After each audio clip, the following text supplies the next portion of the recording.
Hey everyone, what's going on? It's If You Have to Pick Three. It's Matt. And it's Zach. I get a top three list. Zach gets a top three list. At the end, we have a final top three list. And you click the picture, and I'm very shocked that we haven't done this. I went back to our early episodes because I thought we might have done this already. It turns out that we did not. No, we've done similar episodes. You might recall a past If You Have to Pick Three episode where we named great albums with terrible cover artwork. We've also done most iconic logos in music, but never most iconic album artwork. And we're talking about the artwork that it's a piece of art. Album cover artwork, when done right, is just stunning, and it ends up really making an album. Like, it really is, like, that's the bookcase. It's what's going to sell you on an album, and it can just set the mood for what you're about to listen to. But we're talking about the albums that even transcend that. So, like, in some cases, it might even be more famous than the album itself. We're talking about albums that, like, you could, see people wearing the cover on their shirt. Albums that have transcended time, that the second you see that artwork, you know the band, you know the album. I can't emphasize the word iconic enough. So wait a second. What's that phenomenon known as where something didn't exist, but everybody thinks that it did exist? Because that's what I'm doing every time I think about us doing this episode. I think we've just been doing this for 5 fucking years. Well, there's that. Oh, sorry. Almost 5 years. October will be our 5-year anniversary. It was recently that the Fruit of the Loom thing came up on the interwebs somewhere, where everybody thought that it had like a cornucopia in the design. Everybody swears that it was there, and it's not. And I feel like that's what this is with our episodes. It's not? No, it's not. What? I don't believe you. Let us know what you think of that on our Facebook, Twitter, Instagram, TikTok, at Epic Footnote. We could probably spend hours and hours just talking about artwork and the importance of it. But we'll try to just dwindle it down to the 3 top most iconic album cover artwork in the history of music. That's an easy list, right? Yeah. That has nothing to do with cornucopias. Nothing to do with cornucopias. Or No. Maybe it does.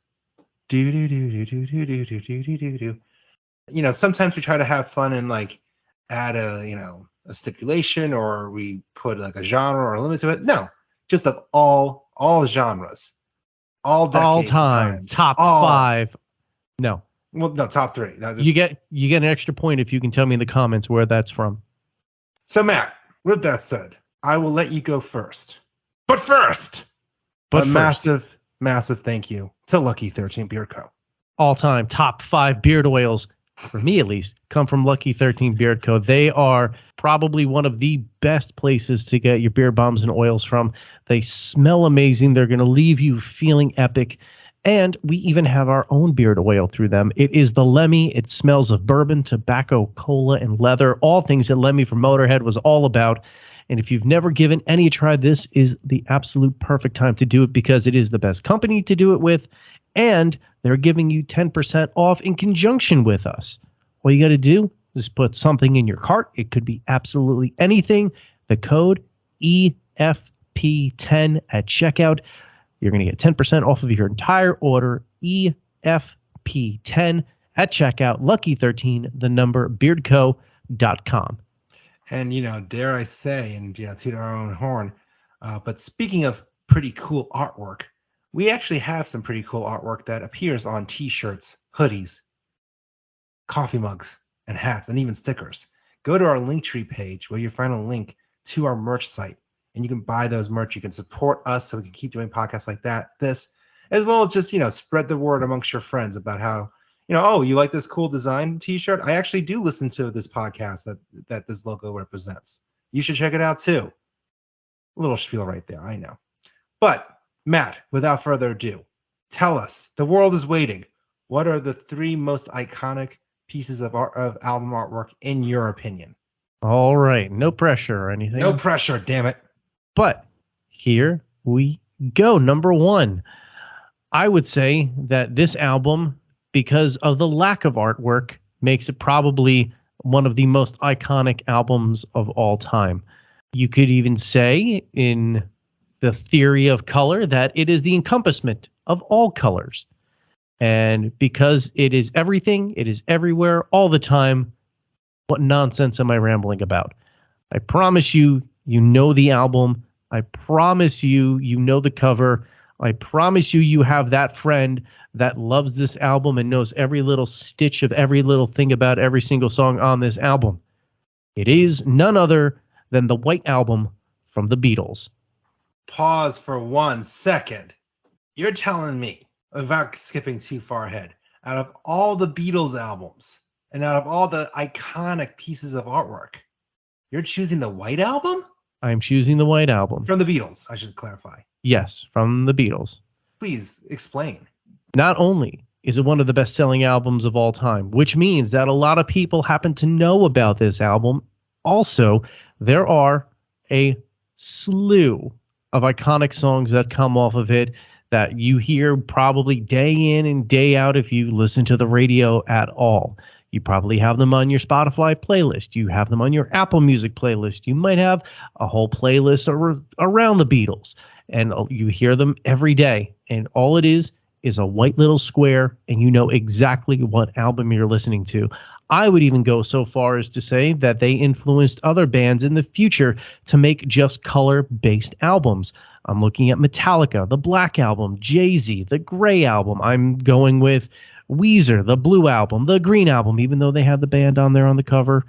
They still influenced a lot of other bands to just do color-based albums. But none will ever be as iconic as the Beatles' White Album. Number 1. Wowzer. I have a lot of thoughts on that, but continue, please. Gee, I wonder why. I wonder what you have on your list. I actually wasn't going to go with the Beatles on my list. Oh, okay. Well, then good. Then we'll see. But well, I still have a lot of thoughts on your pick. But continue. But please continue. I digress. Number 2. All you need to say is it is probably one of the most patriotic cover artworks of all time. All it takes is an American flag, a dude standing backwards, and a baseball cap in the back pocket, and you've got Born in the USA, baby. Bruce Springsteen. I don't know why the way you just said Born in the USA, baby, just makes me crack up. I don't know why either. America. Maybe because it's in July, and maybe because I'm feeling patriotic. I don't know, America. But anyway, it's easily one of the most iconic album covers because you could pretty much show that to anybody and they'll know that it's Bruce Springsteen. One of his best-selling albums of all time. I'm going to keep going back to that, this idea of best-selling albums, because if it didn't sell, the covers aren't going to be well-known, at least in my opinion. There could be something completely outrageous out there that everybody knows about, but to be safe and to stay in a place where everybody is going to know the album, that's pretty much where you got to go. So I'm going with some of the best-selling albums of all time, and some of them have very bad covers. Some of them have great covers. This one happens to be an iconic cover. So Bruce Springsteen, Born in the USA is number 2. And number 3, little budding artist that came out of another band from the 70s, was making a splash. And this happens to be, at one point, the best-selling album of all time. It is a super simple cover of a man or a kid, however you want to put it, laying across the cover. Thriller. Michael Jackson, number 3. So you went the 80s route. I went the 80s route. There's a lot of other iconic albums out there with iconic, music and whatnot, but I feel like everybody, like it's almost like Frampton Comes Alive. Like everybody owned a copy of Frampton Comes Alive, especially if you are white and live in a suburb in the 70s. You pretty much were guaranteed to have that cover, that album. This was the equivalent in the 80s. Everybody, I don't care who you were, everybody owned a copy of Thriller. If you didn't, you're lying. You probably hid it somewhere. You didn't want your parents to find it, or maybe your parents gave it to you. I have a feeling that a lot of people owned Thriller, considering it was, like I said, at one point, the best-selling album of all time. So there you have it. You have the White Album from the Beatles, Michael Jackson's Thriller, and Bruce Springsteen, baby, Born in the USA. Yeah, baby. Hop in the back of my pickup truck. Let's sing about America. Side note, what's so great and iconic about Born in the USA and even just that album is that, in a way, almost was misinterpreted as being patriotic. Oh, it when was. It's actually, Bruce is the first person to be like, no, if a politician ever uses that song for like a political rally, shame on them, because it's missing the point. Yes. And that's all I'll say about that. But that America. You and me, baby. Now you're just mixing up. That's Bob Seger. Yeah. No, it's not Bob Seger. It's not Bob Seger. It's John Mellencamp. Stop mixing up your Heartland singer-songwriter public fighters. Bob Seger. Jeez Louise. Anyway, so here's my top 3 list of the most iconic artwork. Let's first get off with probably the artwork that if you were to go into any college dorm room right now, you'd at least see two of these posters hanging up on a wall. You would see, if you go to a Target, you'd see this cover on a t-shirt. Not just for an adult, but even for babies, for infants. How would you know, Zach? How would I know? I got 2 of them at home, damn it. They're sleeping right now. Anyway, it is one of the most iconic albums, and because of that, it's one of the most iconic artworks too. Of course, I'm talking about the Prism from Dark Side of the Moon, Pink Floyd. You heard us earlier this year go on and on about the best songs of Pink Floyd, and just how 50 years later, the Dark Side of the Moon is still one of the most revolutionary pieces of albums and pieces of music out there.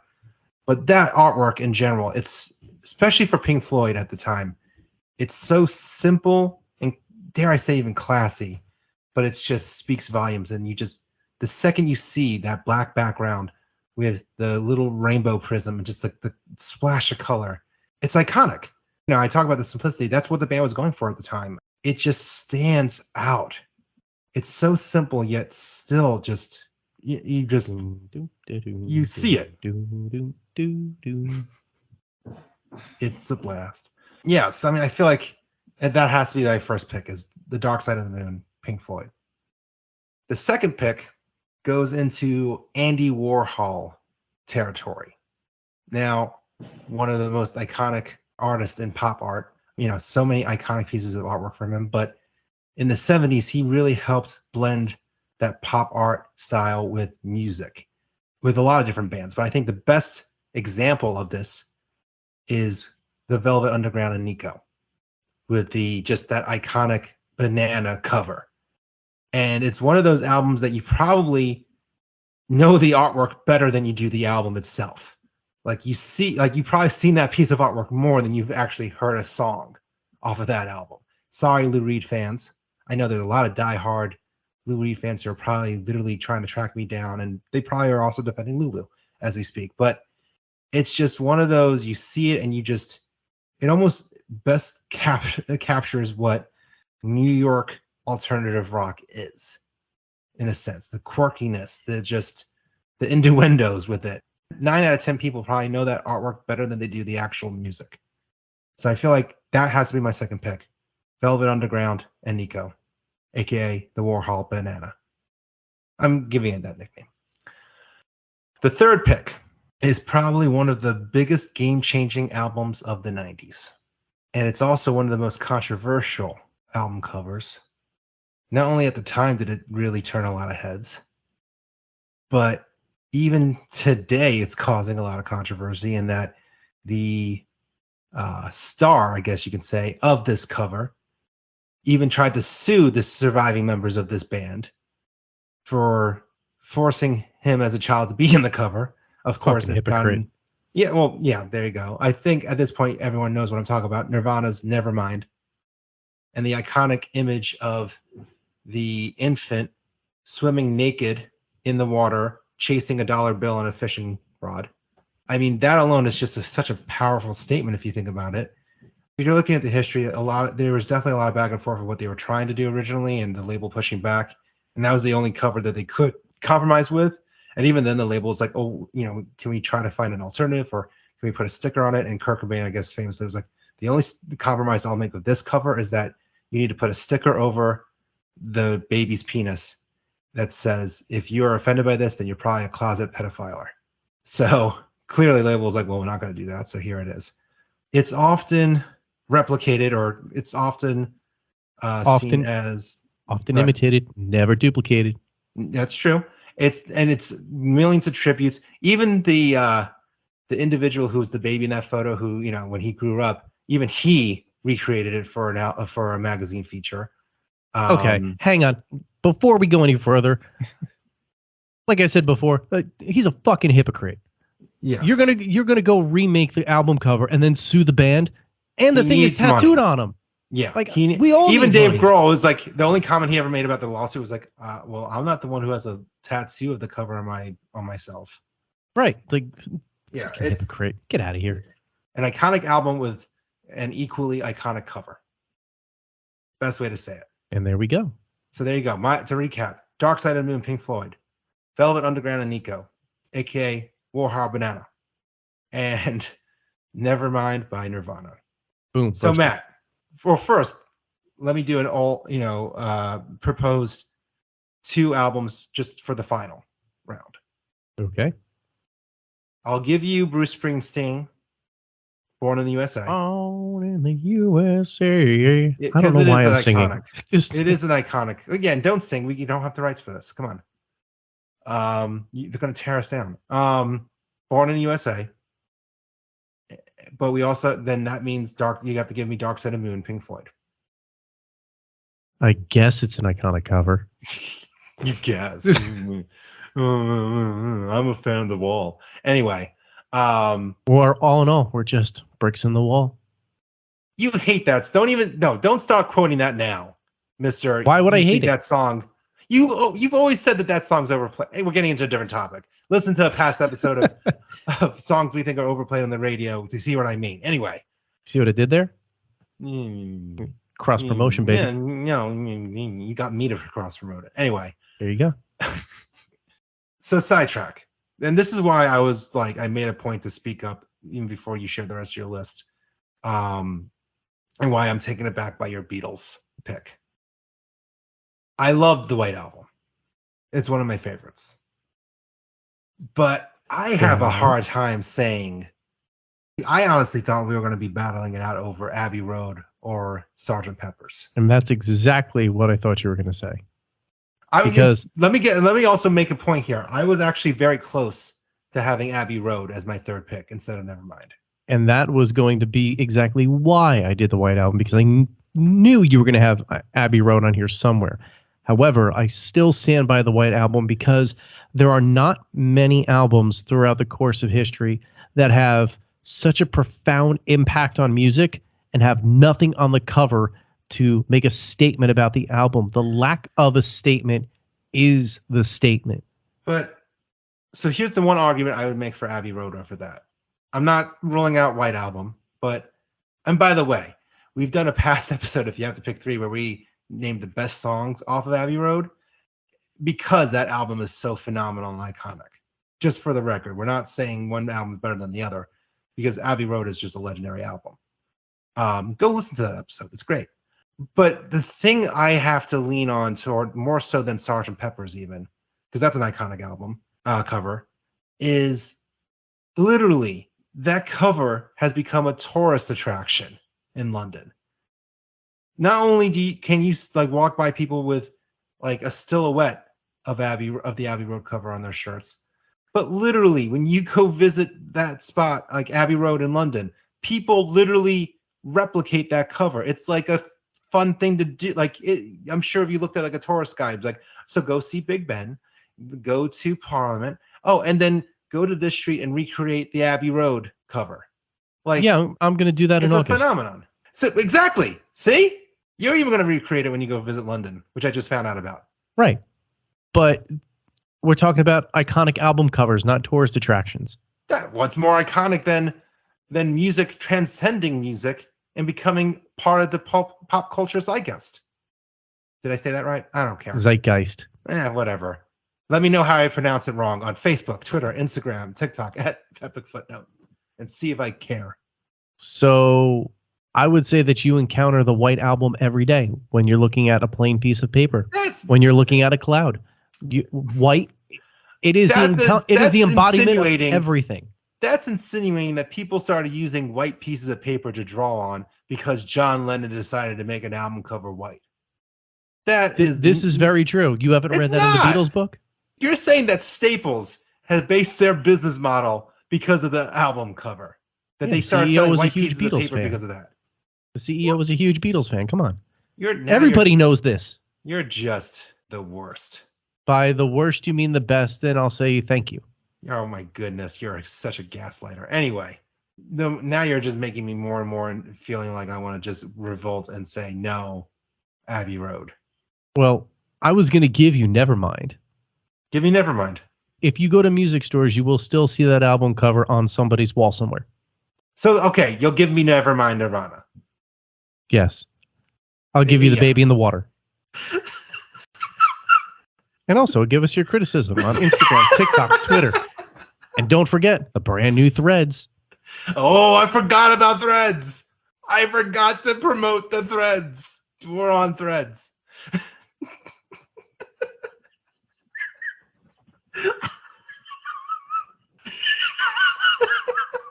Where did this even go?